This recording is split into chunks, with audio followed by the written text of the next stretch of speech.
we're bringing you a show from the other side of the spectrum, George Burns and Gracie Allen. They started on in radio early, those two, 1932. Gracie Allen wasn't as dumb as she seemed, you know. It takes smarts to play dumb, and from the beginning, the audiences really loved her. She was born in 1905. Real name, Grace Ethel Cecile Rosalie Allen. Her dad was a song and dance man, and she lived on the fringe of vaudeville in her young years when she teamed up with a comic with a gravelly voice, George Burns, real name, Nathan Birnbaum. She had the straight lines and he the jokes. But it didn't take very long for him to realize that she was the one getting the laughs. So their roles switched. Early in their lives, George met another comic by the original name of Benjamin Kabelski. Anybody know who that was? Jack Benny. You may know him better as Jack Benny, and they became treasured lifelong friends. It's interesting that in both of these cases, their comedic success was due greatly to their providing the straight lines to their partners' quips. It says something, doesn't it? Many sponsors were behind the Burns and Allen shows, but the one most of us will probably remember best was Maxwell House Coffee, as touted by Bill Goodwin. Interesting story about that phrase, good to the last drop. By the 1930s, the company claimed that it was former President Theodore Roosevelt who coined the phrase, having been served it on a visit to Andrew Jackson's estate. Maybe so, maybe not. But the phrase remains a registered trademark and appears on its logo. It's time now for the Burns and Allen show, so let's get back to that radio dial and turn up the volume.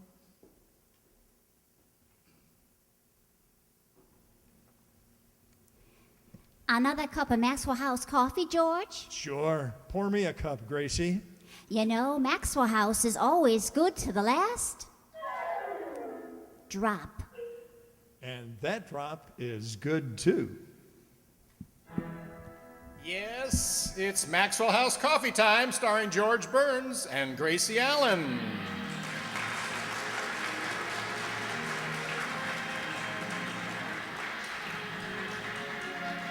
With yours truly, Bill Goodwin, the music of Meredith Wilson and his orchestra, Margaret Brayton, Lou Merrill, and our happy postman. For your Thursday night comedy enjoyment, it's George and Gracie. And for your everyday coffee drinking enjoyment, it's Maxwell House, the coffee that gives you so much more for so little more that it's bought and enjoyed by more people than any other brand of coffee in the world. Yes, Maxwell House, expertly blended and radiantly roasted for rich, mellow, extra flavor. Maxwell House, that's the coffee that's always good to the last drop.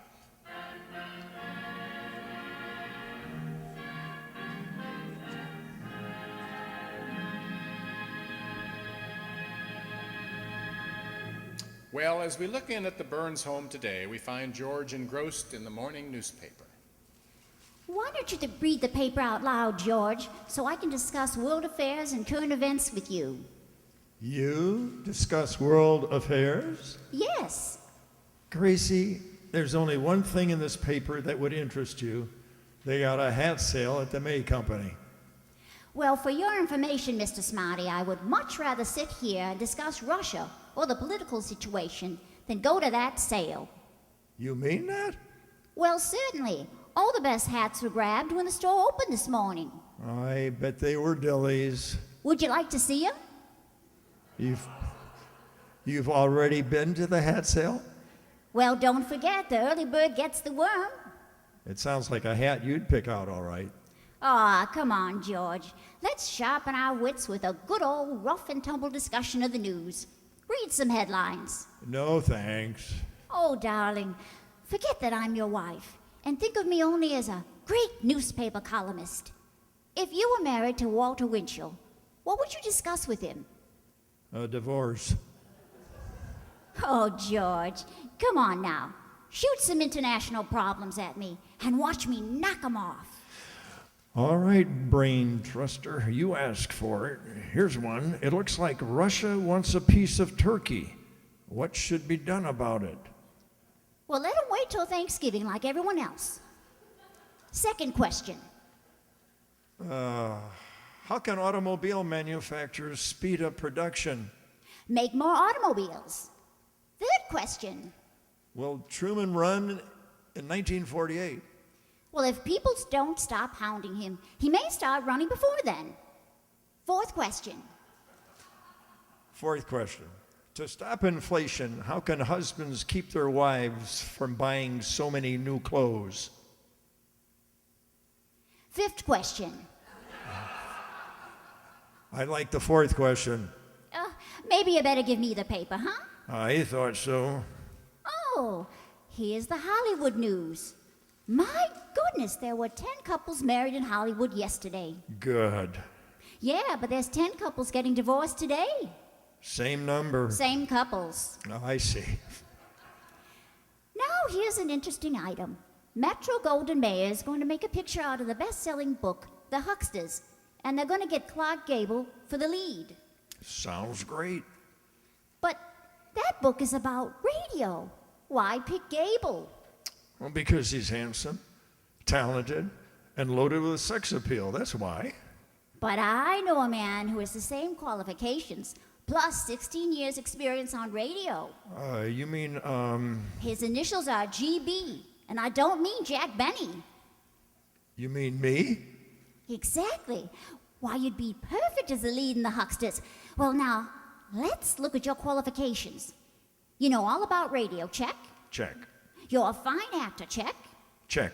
You're good looking, check. Check. You love to give your wife money, check. Check. Hey, wait a minute. What's that got to do with it? Well, nothing, but I thought as long as I had you rolling, I'd throw it in. Forget this silly idea, Gracie. They'll never consider me if they can get Gable. Oh, they will too. Come Come on. in. Good morning, all. Oh, good morning, Meredith. Meredith, you're the first to hear the news. George is going to be a movie star. Gracie. He is? Yes, he's going to replace Gable. Golly, you think he's the right shape? Well, sure, he's built like Clark Gable. Oh, Gable. I thought you said Grable. Believe me, that makes just as much sense. Gracie has a wild idea that I should be the leading man in the Hucksters, but I want no part of it. Oh, gosh, George, if I had a chance to be a movie star, I'd jump at it. My girl Goldie would be awfully impressed. Oh, you got a girl, Meredith? Yeah. She's a waitress at Joe's Swordfish House, formerly Joe's Steakhouse. Well, Meredith, have you told her you love her? Oh, I haven't got up the nerve to speak to her yet, but it's wonderful just to sit there and thrill to the touch of her hand. Touch of her hand? How did you manage that? I pour soup on my shirt and she wipes me off. Meredith, that's no way to start a romance. Look, kid, I'm going to buy a book called How to Make Love. Oh, that's a wonderful idea, George. And after you've read it, lend it to Meredith. I'll do that. Oh, I'll answer that. Meredith, you talk to George and try to convince him that he should replace Gable. Oh, very well, Gracie. Now, George, if I were you... Good morning, Miss Burns. Here's your mail. Oh, good morning, Mr. Postman. Say, I want to see if you agree with me on something. What is it, Mrs. Burns? Well, I read that Clark Gable was going to play the lead in the Hucksters, but I know another man who would be much better. He's the Gable type, only handsomer, more virile. You know who I mean. Oh, sure. But if I quit this job, I'll lose my pension. Oh, no, I didn't mean you, Mr. Postman. But you gave such a perfect description of me. And I can just hear the slogan ringing forth now. The postman's back and Garson's got him. But your wife Bertha is awfully jealous. Yes, you're right. She changed that slogan to Garson's dead and Bertha did it. Well, there's nothing for you to worry about, Mr. Postman, because the man I have in mind to replace Clark Gable is my husband, George Burns. Your husband? Well, yes. Well, goodbye, Mrs. Burns. Remember, keep smiling.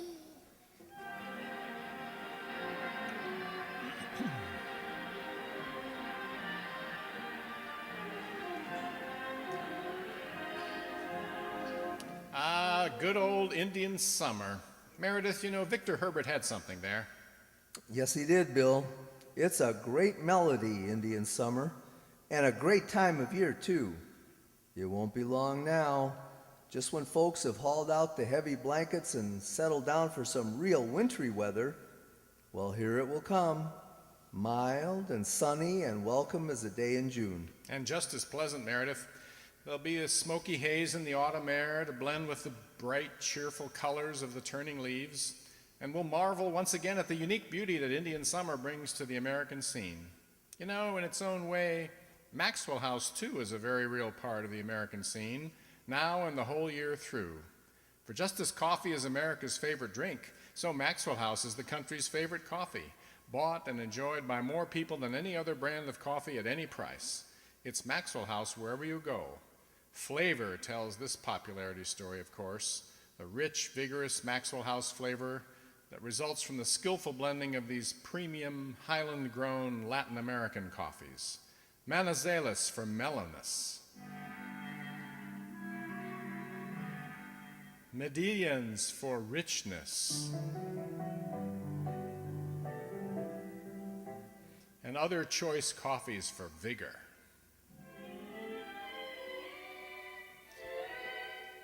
And Bucaramangas for full body.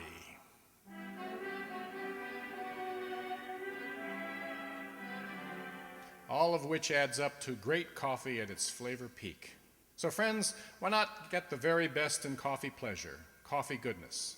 It's yours for just a fraction of a penny more per cup than you'd pay for the cheapest coffee sold. Simply say Maxwell House, always good to the last drop.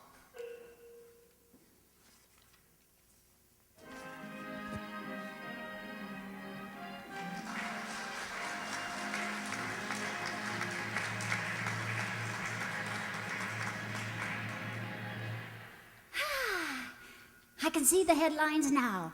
George Burns replaces Clark Gable, a star of the Hucksters. Oh, I think I'll call Luella Parsons. Now, this is Just a minute, Gracie. I am not gonna replace Gable. Now forget it. But darling, that part is made for you. It's all about radio, and you're Mr. Radio. Me? Oh, yes. Before you came along, radio was a toy, a plaything. People laughed at it. But believe me, when you came on the radio, they stopped laughing. Yeah. And not only are you a pioneer, but you're still the #1 man. Why, the president of NBC told me that television would collapse without you. He said television would collapse without me? Yes, sir. He said, Mrs. Burns, your husband, practically single-handed, is holding up television. I wonder what he meant by that. Well, he meant that you're great, the greatest man in the history of radio.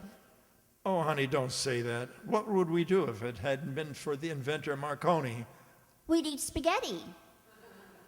Well, besides, what's that got to do with radio? Nothing. I lost my head. Now look, Gracie, granted, I know the radio business backward and forward, but that doesn't mean I can replace Clark Gable. Well, Gable's a foot taller than I am and twice as handsome. Well, on screen, yeah. But that's all trick photography and stuff. Huh? Well, take off Gable's built-up shoes and he probably stands 4 feet 10. Gracie. The terrific figures you see on those screen heroes are not theirs. Well, why do you think they have to get to the studio so early in the morning? To be made up? No, to be laced up. Well, at least you wouldn't have to do that, George. Well, no. Well, I could lace you up at home like I always do. Gracie, you've got an exaggerated idea of how much they change movie stars' looks. No, I haven't. They stick putty noses on them and false eyelashes and toupees and... Honey, relax. Believe me, Clark Gable looks just the same in person as he does on the screen. Oh, George, how little you know of Hollywood. What, with a little makeup, they can make a person look years younger. Now, how old would you say I looked in my last picture? About 25. Now, you see, they can make you look older, too. Honey, if Gable wasn't tall and handsome, he wouldn't take out all those beautiful actresses. I don't think they use any tricks on him. They use tricks on all of them. Well, look at Johnny Weissmuller in all those Tarzan pictures. Now, don't try to tell me that he wears built-up shoes. He goes barefooted. Well, sure. They've got another trick to make him look big. You know those lions he's always grappling with? Yeah? Well, those aren't lions. Those are Cocker Spaniels made up. Gracie. Oh, and I don't say that it's only the men they use tricks on. Take Betty Grable. Her legs look pretty nice on screen, And how? Trick photography. From the waist up, it's Grable, and from there down, it's Errol Flynn. Forget it. And forget all that stuff about Gable being short and chubby. Believe me, in person, Gable is tall, handsome, and terrific. And now I'm going to the cigar store. See you later. Oh, I won't forget it. I'm going to call Clark Gable and talk to him about this. Now, where's that phone book? Oh, here. Gable. Yeah. Gable Arthur, Gable Betty, Gable C. Oh, that must be Clark. Well, when I tell him about George, I bet he'll be glad to step aside.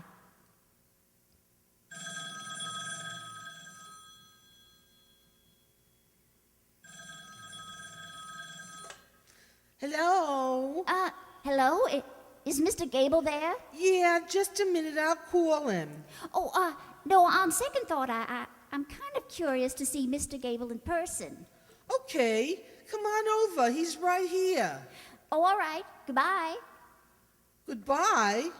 Hey, Charlie, some woman is coming over to see you. Yeah, probably some dame that left something in the back of my taxi cab. You ain't jealous, are you, baby? Jealous of you? With that puss of yours? You could put Lena the hyena in your taxi cab and she wouldn't give you a tumble. Oh, yeah? Listen, I haul them movie dames around in my cab, and then I have to come home and look at your kisser. Why, you broken down hack driver, I'll put your... Shut up! Don't tell me to shut up, Charlie. You hunk a lot of... Shut up!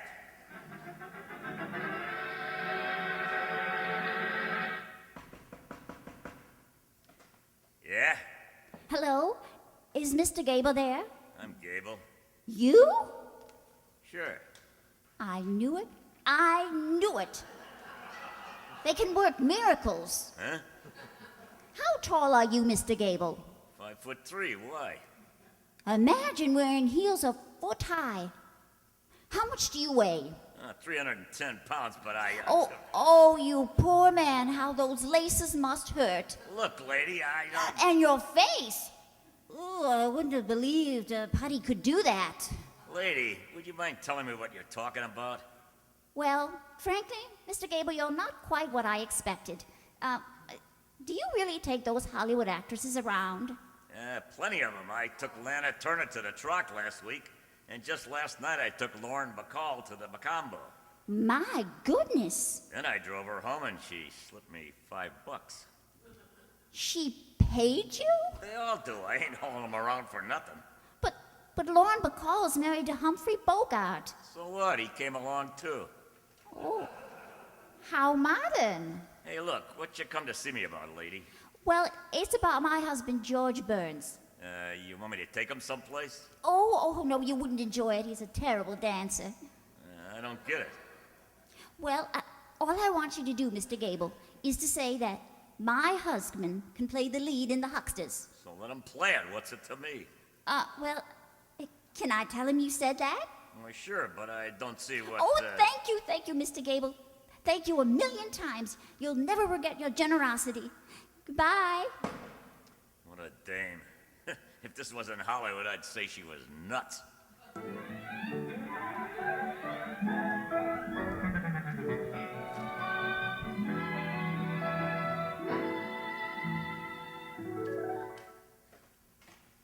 Oh, George, I've got the most wonderful news. What now? Well, I've seen Clark Gable in person, and he's an absolute mess. You look just as good as he does. Gracie. And what's more, he said that he'd be glad to step aside and let you play the lead in the Hucksters. Will you stop making up these fantastic fibs? Fibs? George Burns, how dare you say such a thing? Have I ever told you a fib? Oh, how about that one you told to get that new dress? Or how about the one that you told about the dent in the fender? Or about the one that has... stop beating around the bush. Just say yes or no. Yes.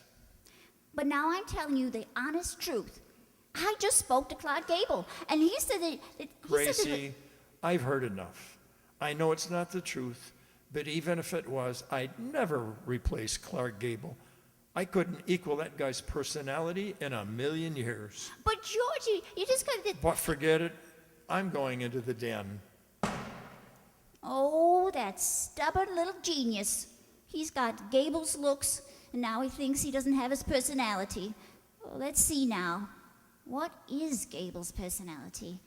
Well, he's masterful and so strong and masculine that women are scared of him. Well, I'll have to convince George that he can frighten women. Hi, Gracie. Oh, hello, Bill. You're just in time to give me some advice. Yeah? How can I convince George that he's frightening? Hold a mirror up in front of him. No, Bill. I'm serious. I'm trying to build up his confidence so he'll agree to place Clark Gable in the Hucksters. George? Replace Gable? Well, yes. Don't you think he has got something that Clark Gable hasn't got? Well, yeah, and if Gable had it, he'd shoot himself. Please, Bill. I really think George would be a magnificent in that picture. When people see him, they'll love him just as much as I do. I want to share my little huckster with everyone. Tell me something, Gracie. Why do you love that little schnook so much? Why do I love George Burns? Yeah. Why, look at the way he... And well, how about the way he does... Or the many times that he's a... And don't forget his... And you ask me why I love George Burns. You know, for a minute, I don't think you had a reason. Oh, Bill, come on and help me. Go in the den and convince George that he's the caveman type, strong and powerful. Point out his muscles to him. Who's going to point them out to me? Oh, go on, Bill, please. Okay, I'll try. I'll try, Gracie. Well, hello, old man. Put her there. Give me some skin, kin. Huh? Slip me some hide, Jekyll. Shake, pal. Oh? Yeah. Shake hands? Yeah. Okay, Bill. Ow! What's the matter? Oh, you broke me little hand. You broke me little hand. You broke it. But he barely squeezed it. You don't know your own strength, you brute. You broke me little hand. Now they'll have to shoot me. Shoot you? Yes. What's the use of living if I can't pick up a cup of Maxwell House coffee? Maxwell House is the very best in coffee drinking pleasure, but it costs but a fraction of a penny more per cup than the cheapest coffee sold. And you broke my little hand and I can't drink it. Bill, even if I did hurt your right hand, that wouldn't keep you from drinking Maxwell House coffee. Haven't you any left? George, when I drink Maxwell House coffee, I never have any left. You made a commercial. You see, the great selection and blending of choice Latin American coffees plus radiant roasting give Maxwell House that famous flavor. In fact, it's so wonderful that it's bought by more people than any other brand of coffee at any price. So insist on Maxwell House, always good to the last drop. Oh, my hand, you broke my little hand. I did not break your hand. You crushed it to a pulp, that's what you did. Now I'm through with sports. I was supposed to pitch tonight. I didn't know you played baseball. Who's talking about baseball? I got a date tonight. That's when I really pitch. Goodbye, funny man. So long, caveman. Well, Bill, did you convince him that he's the Gable type, strong and rugged? No, Gracie. He knows he's a weakling. He is not. George is just as manly as the next person. Yeah, unless the next person happens to be a man. Never mind. I'll do it myself. I'll go in and I'll make him believe that he's the most masterful, domineering, frightening man who's ever lived. George! Huh? Oh, that voice! That vibrant, booming voice! Huh? Oh, what strength! What power! When you say ha, you really mean ha. Huh? Oh, there it goes again. Oh, how I quiver when you speak. My bones turn to water, but I love it. Look, Gracie. Oh, turn me to water again, George. Splash me around. Pour me down the drain. What is this? Oh, it's the grip of your personality. If a harsh word should pass your lips, the whole world would turn dark. Oh, stop. Whoops! The light's out. Would you please settle down and tell me what you want? I want to serve you, Master. You're the captain of my fate. I'm the captain? Aye, sir. Gracie, What would you like for dinner? I don't care. You'll get it. Your word is law. Look, What force! What vigor! Oh, I'm putty in your hands, George. Just putty. you are, huh? Yes! Stick me in a crack. Shove me in a knothole. Not a bad idea. Oh, George, now you're getting angry. You're gonna beat me again, aren't you? Are you nuts? I've never beaten you. Well, who wanted gin rummy last night? I did. Beat me again, George. This is murder. What a man you are. I'm the dirt beneath your feet. Now, Gracie. Dig me, Daddy. Plow me under. Now look. Why, you're twice the caveman that Gable is. Gable. I knew it was Gable. We're back to that again. Now, for the last time, I'm not gonna make the picture. But Gable said you could. Oh, stop with that. All right, I'll prove it. Who are you calling? Clark Gable, that's who. I'll show you I wasn't lying.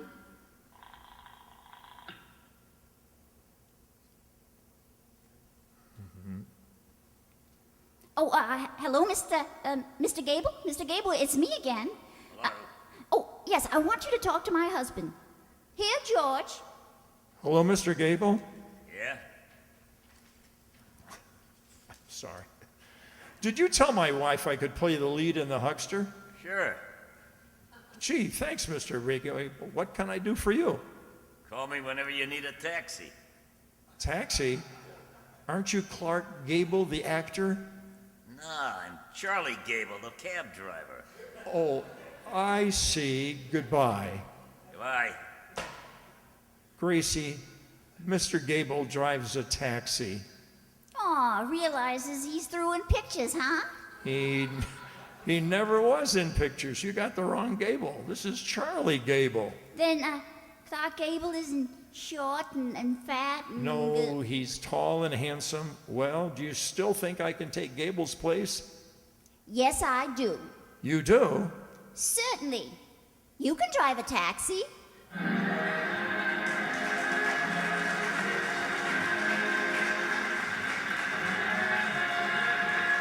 Join us again next week when we'll all be back. George Burns, Gracie Allen, Meredith Wilson and his orchestra, and yours truly, Bill Goodwin. The George Burns and Gracie Allen Show is written by Paul Henning and Keith Fowler. Until next Thursday, good night and good luck from the makers of Maxwell House, America's #1 preferred brand of coffee. Always good to the last drop. Gracie, I'm glad you gave up that silly idea. I could never replace Clark Gable in the Hucksters. I haven't given up. I've changed my mind. After all, there's only one difference between you and Gable. He's got a mustache. Gracie, from lip down, we're not exactly twins either. His neck is bigger, his shoulders are bigger, his chest is bigger. Oh, don't worry. When you get down to your feet, he won't be in your class.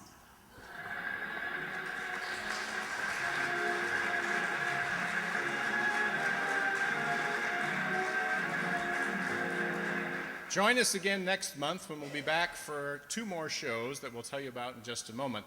But first, I have to finish another cup of that rich, mellow Maxwell House coffee. That's always good to the last drop. Very good. Bravo. And now it's time to introduce the cast of this Burns and Allen segment. We'll start with our sound effects man this time, our behind-the-scenes guru who adds all the music and noise that adds so much to every story we do, Marty McNulty. Next, we have a taxi driver who'll drive you anywhere, not Clark, but Charlie. Oh, excuse me, his real name is Dave Sanchi.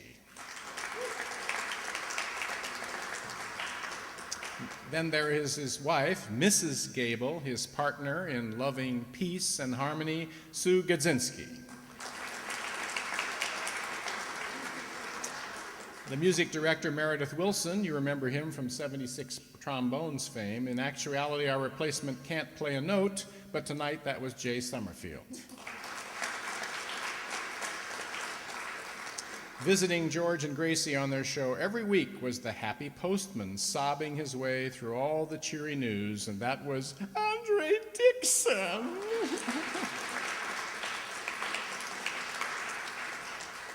Taking on the leads of our 2 comedians were George Burns, as played by Roger Morris, and Dear Gracie, in reality, Donna Amesmeyer.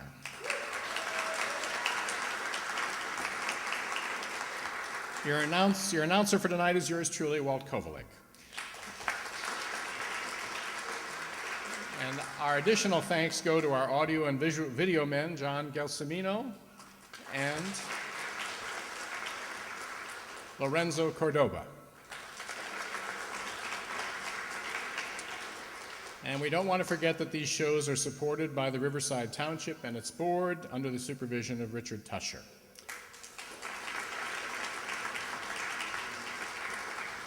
And now a word from this month's director, Ellie Babka. Thanks, Walt. I hope you filled out that information on the clipboard so we know where you hear about us.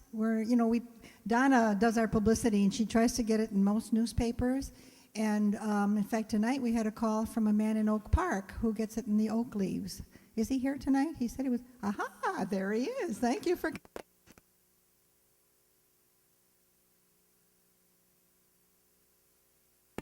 We hear, hello. We hear he came in by bike. So that's a real audience member here. Okay, thank you.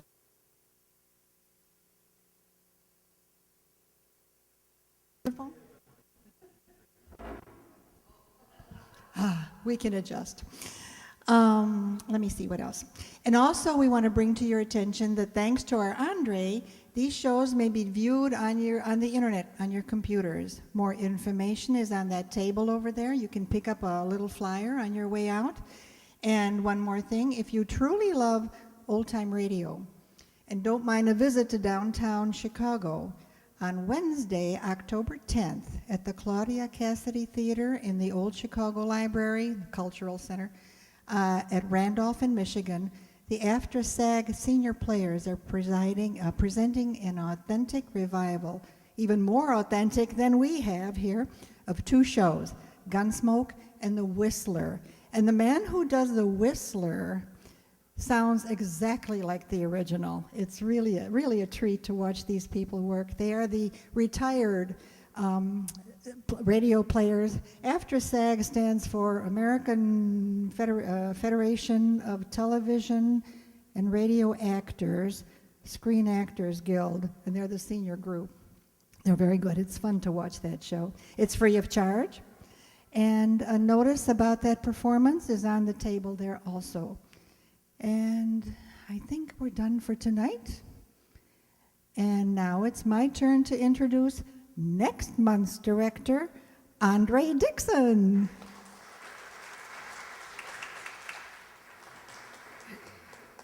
Good evening to all of you fine ladies and gentlemen.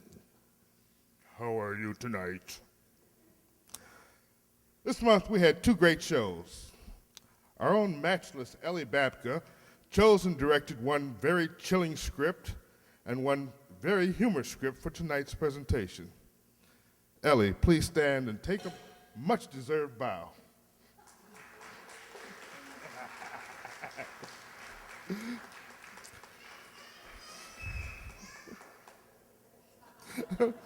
Ellie has been a member of the Riverside Township radio player since its inception about 15 years ago. She assumed the position of leader and director upon the passing of the founder, our beloved Dr. John P. Gelsomino.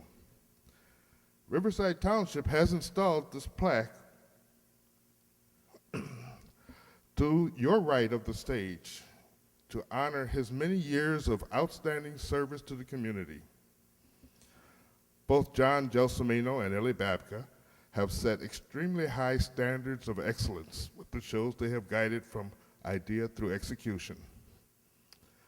Now we're trying something new this season. Each month, a new member of the radio players will take on the role of a fledgling director and will select the shows that we present for your pleasure. I joined the radio players in January 2008 as a total greenhorn, and I have been content to sit back and observe and learn from some very great and exceptionally gifted people. Next month, October, will be my directorial debut. As the first in the line to make a stab at directing shows, I am lucky. I do not have to be compared to the other new directors you will see and hear from this season. I get to be the one that everyone else can point to and say, ugh, now I know what not to do when I present my selections for upcoming shows. On Friday, October 26th, under my direction, the Riverside Radio Players will feature 2 Halloween presentations here in this very room at 7:30 p.m. The first show will be a science fiction thriller from the X-1 radio show aired on December 21st, 1955, named Marionettes Incorporated. It was taken from a short story written by Ray Bradbury. The second show will be a chiller, The Undead, written by Milton Lewis for the Inner Sanctum Mysteries radio show that aired on December 18th, 1945. Since these will be the first shows that I direct, I'm looking forward to seeing every one of you with your friends and acquaintances on October 26th at 7:30 p.m. Thank you.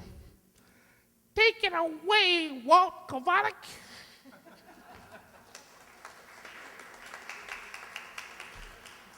NBC, the National Broadcasting Company.